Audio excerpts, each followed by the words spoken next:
Steve and Mark are approaching a food market. There's an air vent in one of the walls so they can slip in and get some much-needed food.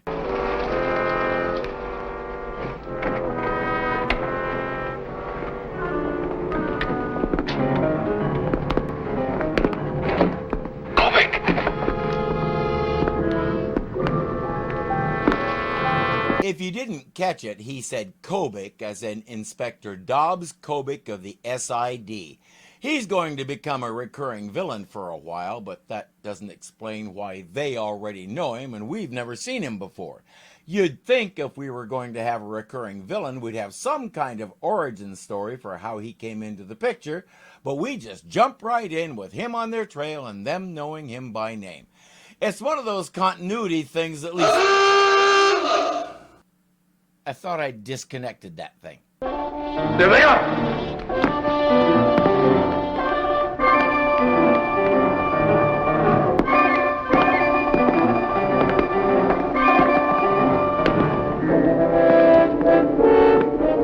If he's already been dealing with them, then he should know there's no way they'll make it that easy for him. But he'll fall for it anyway. How could they have escaped? I even felt one of them move when I first grabbed the paper. Obviously they did, Sergeant. The drain. Maybe we can pick them up at the other end. Through our maze of sewers, we'd have to dig up the whole city to trace them. And they know you'll be thinking that way, which is why they're in the last place you might expect, right here. Well, it can't be helped. But it did prove my point. Wouldn't you say, Sergeant? What point would that be? Our castaways are going to have to find out because that point of his almost caught them. They'll have to return to the ship without any food. Good morning, Inspector. Good morning, sir. Secretary of the Supreme Council is waiting for you in your office. Oh. He's been asking a lot of questions, sir. Is that so? We aren't sure how this world's government works, but if they have a Supreme Council, I'm going out on a limb and guessing it's not a representative democracy. Nice to see you again, Mr. Secretary. Good morning, Inspector. How can I help you? Oh, the sergeant was good enough to show me these. I understand it's through these tiny objects that you expect to capture the Earth people. Robert M. Hart looked like he was born to play a villain. In real life, he was well-educated and soft-spoken, but in front of the camera, he could be one of those characters you love to hate and pull it off with almost no effort. Born in 1914, he did stage work until 1952 when he broke into film. The rest, as they say, is history. He was all over the place. He died in 1994 at the age of 80, and if you tune in almost any TV show from the 60s on, there's a chance you'll get a peek at his legacy at least once, like right now. More precisely, through this one object. You'll notice stamped on the back, Inela metal. Inela is supposed to be an alloy that we commonly use on Earth, which means there's plenty of it in the little people's stuff. If you've never heard of it, that's because the word is spelled with an I, which is Irwin Allen's first initial, and then N-E-L-L-A. No, it's his last name, Allen, backwards. Even more important, Kobik has developed a detector that zeroes in on this stuff. So, this is the detector device that costs so much money, huh? He's a bureaucrat, all right. Kobik demonstrates how it ignores metals like gold or iron and only lights up when it sees Inela. So when the little people have some Inela metal on them, they become a target for the detector and subject to certain capture. Exactly, Mr. Secretary. Well, the sergeant tells me that you had two such little people 3 nights ago, but they got away. I have a feeling after the secretary leaves, Kobik will find a proper way to thank the sergeant for that. He says, yeah, they got away, but it wasn't the detector's fault. When the council appointed you to your present position, they expected immediate results. And why would they do that? Up to this point, nobody else has been able to catch the little people by any means. What made them think he could effect an instant reversal of that trend? My guess, he told him he could. And now his overconfidence is starting to bite him in the budget. Such results have not been forthcoming.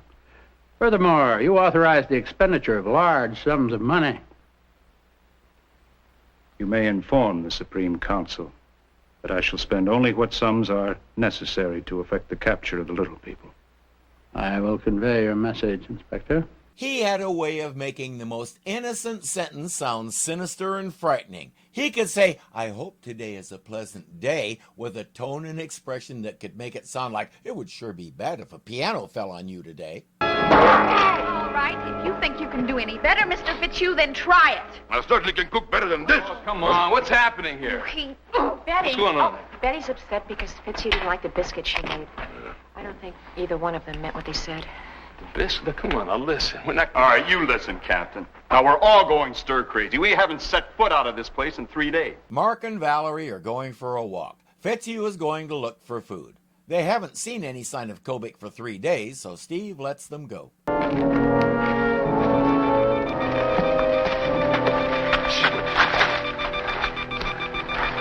Hunters! I don't know who they are, but they're headed right for us. Let's go. This way. They can't understand it. No matter which way they go, Kobik is right on their heels. Valerie takes a fall and wrenches an ankle. She also lost something.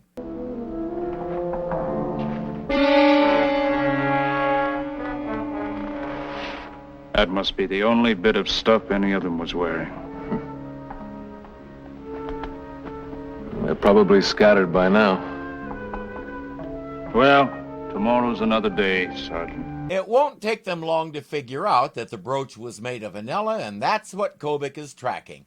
At the ship, they gather up everything made of Inela, and Fitzhugh volunteers to go bury it somewhere in the forest. On one condition, What's that? that you 3 gentlemen go back to that food market tonight and really ransack it. That sounds like a fair deal to me. Oh yeah, the others are also okay with it. Inspector, they're here in the city. Fitzhugh, you said you were going to bury them in the forest, not the asphalt jungle. Watchman should be in front if he's on schedule. Let's just hope he's a man of habit.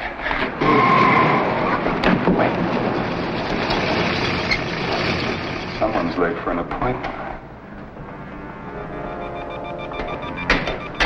That appointment's with us. Come on, the train. The detector is still leading Kobik straight to them. Why? It was me.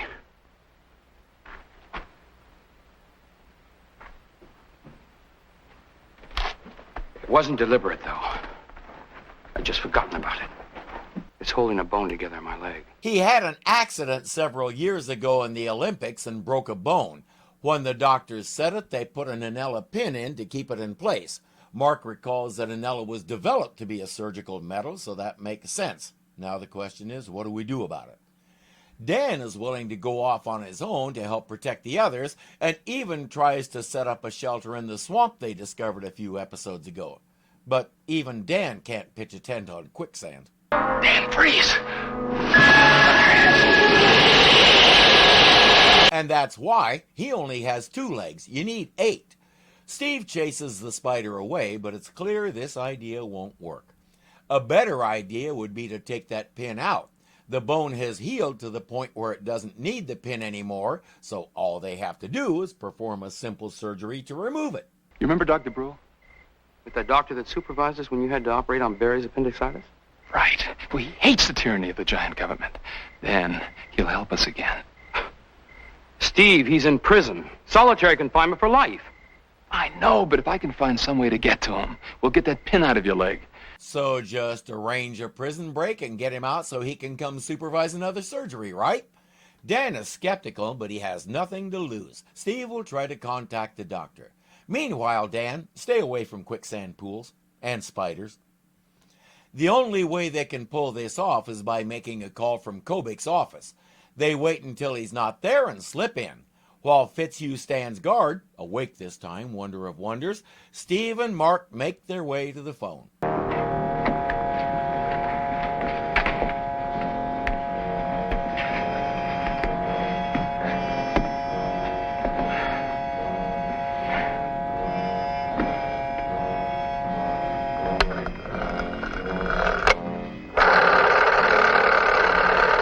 That's right, we didn't just build a giant prop telephone, we built one with a working dial. Good thing it wasn't a push-button phone, because I have a feeling if it started belting out those tones, the sound guy would rip his headphones off and quit on the spot. Mark identifies himself as Kobik and explains what he needs. The warden says, "I can bring Dr. Brule to the phone as soon as I verify who you are." Mark reads off the number on Kobik's phone and says, "Verify the number with Central Command and call me back."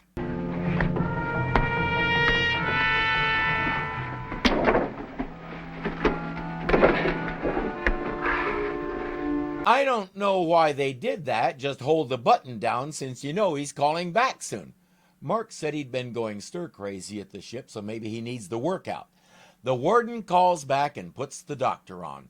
Steve has to describe the surgery on Barry in detail to jog the doctor's memory, but it works. He says, "I remember now." Steve describes the current problem in somewhat vague terms, and the doctor says, "How can I help?" Well, I would like to come to the prison for a consultation, but I have a very heavy caseload. So I thought perhaps I could send someone very reliable from the hospital to take notes. That would suffice. Someone like Nurse Helg, maybe? Nurse Helg is the person we want to contact. If the doctor trusts her, we probably can. Third floor surgery. Nurse Hill. Nurse, I have a message for you from Dr. Brule. Yes?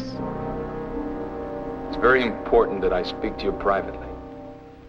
Who are you? I'm a friend of Dr. Brule's. I'm from Earth. If Sheila Matthews looks familiar, you probably watched Lost in Space. We saw her multiple times there, and she also appeared in Voyage to the Bottom of the Sea. She'll appear again in this series, too. In fact, by 1975, she and Irwin Allen decided they had worked together so much they might as well get married. So they did, and they were married for the rest of his life. Talk about job security. She directs him to a park bench not far from the hospital. What is Dr. Brule's message? It's a plea for help.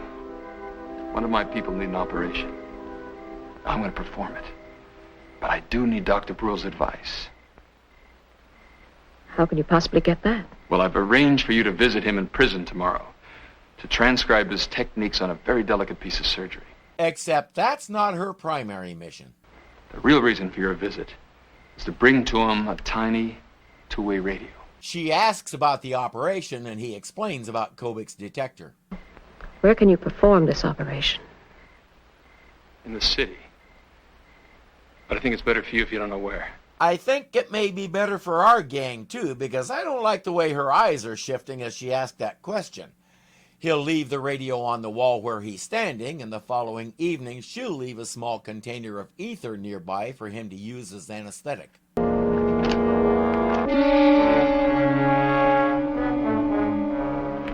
A most ingenious device, Nurse Hell. Yes, Inspector. You heard it all, of course. Enough? I told you her eyes were shifting. He wouldn't tell me where the operation will take place. Oh, don't you worry about that. You go ahead with Dr. Brule exactly as you were asked. When they've begun the surgery, we'll find them. All of them. How clever. I wouldn't have thought of that. He says, "It's good you cooperated." She says, "I have a lot of life to live, and I can't do that in prison." So there you go. Question? How would he find out you had anything to do with the little people if you didn't tell him? Steve is thinking along the same lines that Kobik is. Their most vulnerable time will be when Dan is unconscious, and especially once his leg is opened up. They know that detector of Kobik's will zero right in on Dan's pin while they're working, so they've come up with an answer to that. Fitzhugh, I want you to go out and dig up that metal wherever you buried it. Why? While Steve takes the pin out of Dan's leg, the rest of us will give Kobik's detectors a fit by spreading Inela metal all over the city. Excellent idea. Ask any military sniper. Sometimes too many targets are worse than not enough. And by the way, remember that sewer drain behind the food market where they've hidden multiple times? That's where they'll do the surgery. Nothing like traveling first class. Don't worry, they'll send you a $25,000 bill afterwards, so it'll be just like a real hospital. Valerie, you're going to have to help me with the operation. Be my pleasure. Okay, now look, let's get the towels, the sheets, the blankets, and better get the surgical instruments now.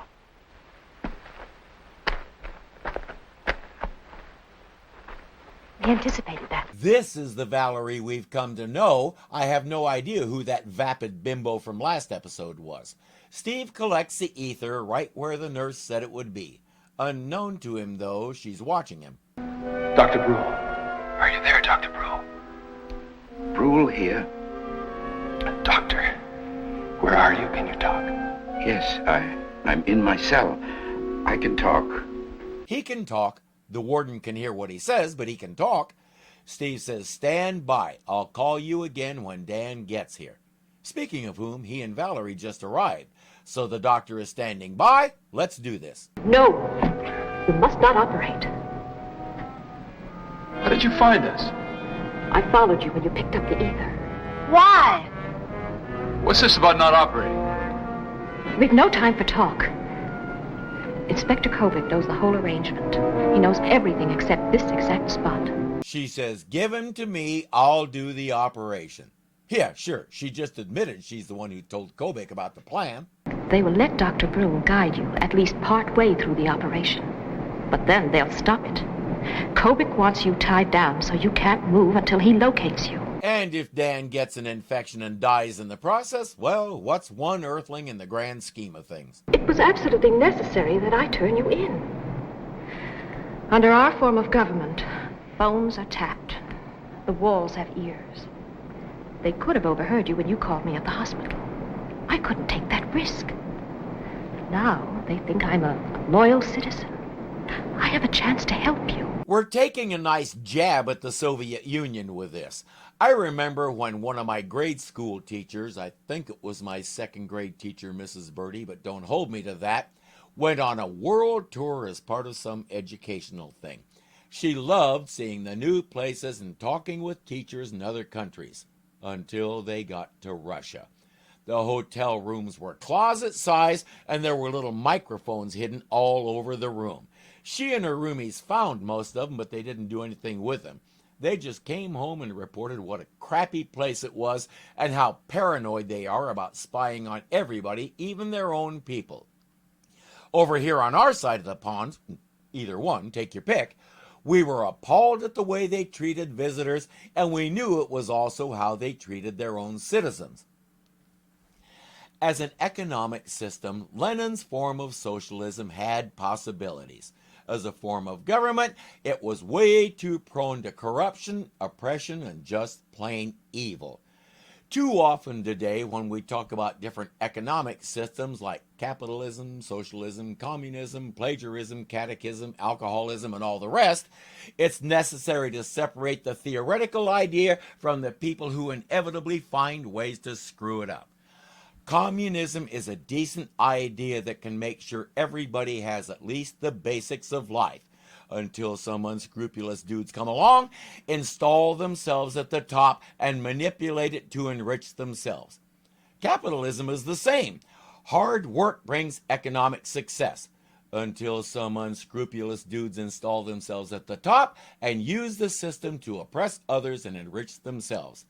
And it's happened with every economic system ever devised by humans, from the earliest attempts at barter to today's stock market. We're never going to find an economic system that truly works for everyone. Why? Look in your Bible at Jeremiah 17:9. That's why. It's also why people like Nurse Helg have to find ways to work the system like she's done. While she's off doing the actual surgery using tiny instruments that her people use for things like eye surgeries, Steve will keep talking with the doctor and pretend he's doing the operation. It's Dan's call since it's his body, so he says, let's do it her way. They arrange a location where they can pick him up afterward, and it's time to put this plan in motion. There should be a very thin scar there. It will appear to be silvery. Right, I see it. That will be the line of your incision.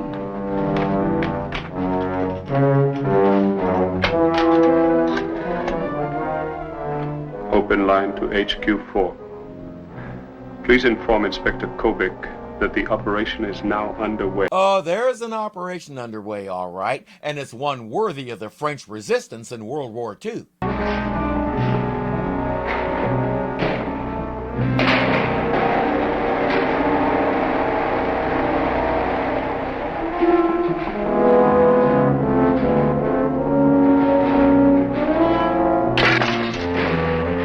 I wonder if Kobik is going to make his agents dig through that whole truckload of garbage.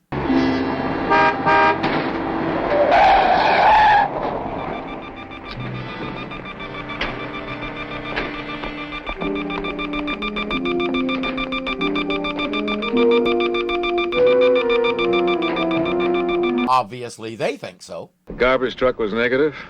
Car 4 located the 2 metal traces they were following. One was a bit of costume jewelry in the top of a 2-story building.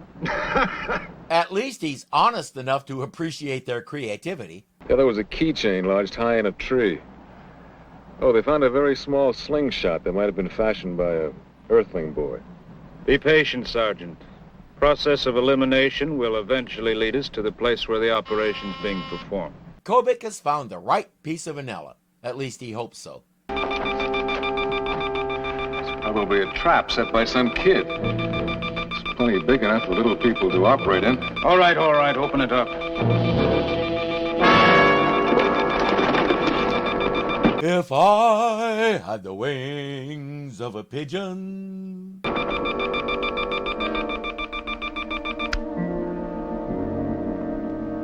There can't be many more of these left. Why not?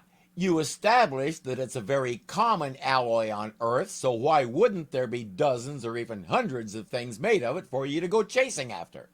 A little while ago he was admiring their ingenuity. Now, not so much. Are there any other signals?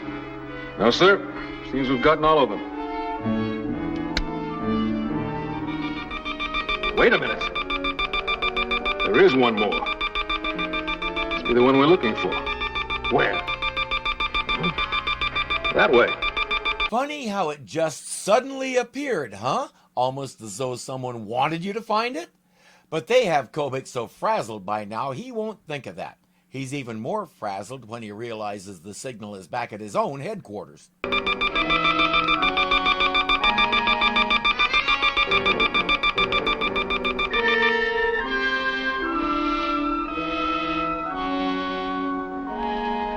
That would be the pin from Dan's leg. Nurse Helg left it for you as a souvenir. Steve and Mark find Dan right where she said she'd put him. He wasn't even unconscious. She used local anesthesia and let him watch the whole operation. Sounds a little weird, but I wish I'd been able to do that when I got my knee replaced.